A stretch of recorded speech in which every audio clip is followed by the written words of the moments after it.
So you're going to put your index finger on the 2nd fret of the G string and your pinky on the 3rd fret of the A string. And now what I'm going to do is I'm going to pluck all the strings using the 4 fingers I just assigned each string to. Plucking is a technique where you play all the strings at the same time. So you have. After this, you're going to put your middle finger on the 2nd fret of the A string, and then you're going to put your pinky back on the 3rd fret of that string. So you have. Now, just to fill up some space, I'm playing the G and C string one by one. But it's not part of the lead melody, so it's pretty important to play these two a little bit softer than the rest. So what I mean by that is the following. You see, so these are pretty, they're pretty soft in comparison to the other notes I played. So it's pluck, 2nd fret A string, 3rd fret A string, play the top 2 strings one by one, softly, and then again play the 2nd fret of the A string with your middle finger and the 3rd fret with your pinky. So it's. Now I'm going to play an arpeggio. An arpeggio is when you play each string one by one like this. So it's more, instead of plucking them all at the same time, an arpeggio is where you play them one by one like that. So after I did this,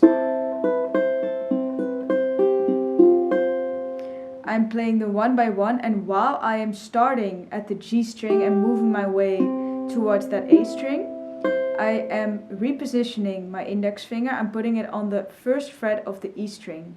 So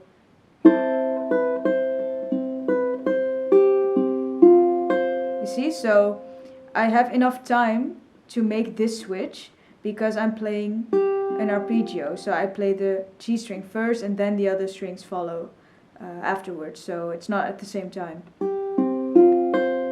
Now I'm going to play an arpeggio on the top 3 strings and then end it with the open G string. So it's.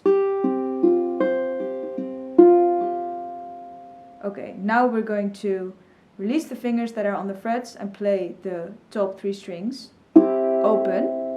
We're going to lay out our index finger, lay it down, on the 1st fret of the E string, and now we're going to do a hammer-on from the 1st fret to the 3rd fret of the E string. I'm using my pinky here. You can also use your ring finger. It really depends on the size of your hand, so mine are quite small, so it's.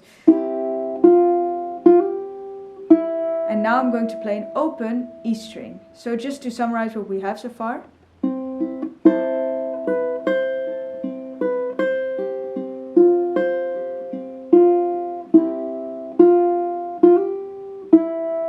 Okay, once you got that down, then yeah, let's continue. Now I'm playing, so it's like this. I'm playing my middle finger, I'm putting it on the 2nd fret of the C string and then playing the top 2 strings at the same time, and then it kind of rings like this, just like, you know, the melody.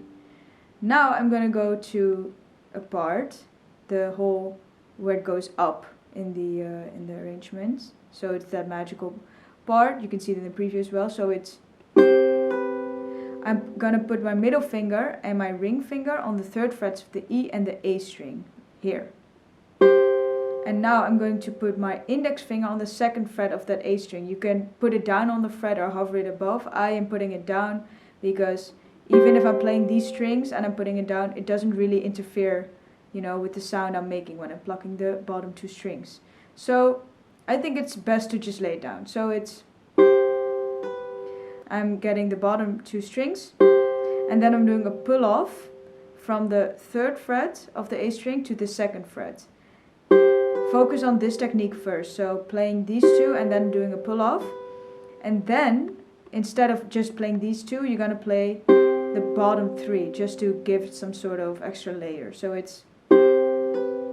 Now I'm gonna put my index finger to the 3rd fret, put my middle finger on the 4th fret of the C, and my ring finger on the 5th fret of the E string. So it's.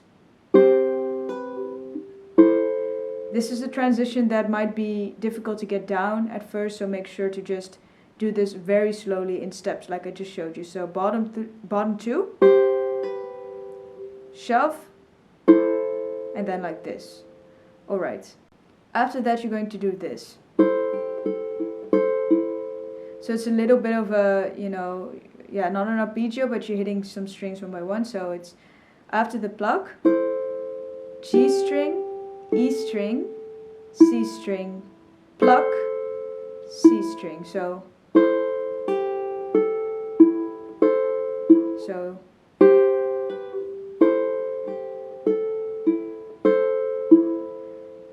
once you got that down, let's continue. We're going to go from the 3rd fret on the A string to the 5th one, like that. And then we're going to shift this ring finger to the 7th fret and bar the bottom 3 strings on the 5th fret. You see, so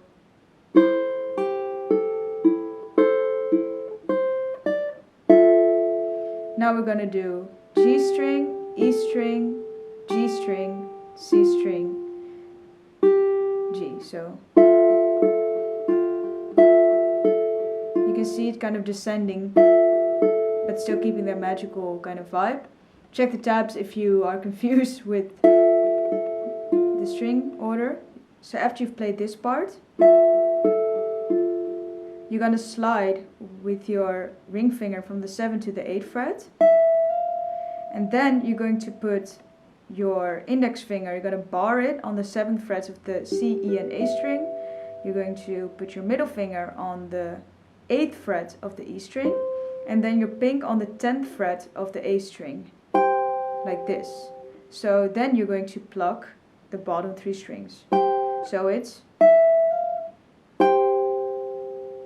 after you've plucked these bottom 3 strings, you're going to play the open G string, the E string, so it's, then you're going to play the open G string again, so it's bottom 3, G string, E string, G string. It might feel very mechanical learning it like this at first. You can also check the tabs for the order, but still, you know, it's really up to you, you know, your muscle memory needs to register these little arpeggios and all these little patterns I'm doing. So you will get there. So it's bottom 3, G string, E string, G string, and then the bottom 2. So, and then the G string again. And now for the final part, after you've done that, you're going to play the 8th fret of the A string, the 7th fret, and your finger's already barred on the 7th fret, so you don't need to do anything extra. And then you're going to put your pink on the 10th fret of the E string and pluck the C and E string at the same time. So you have,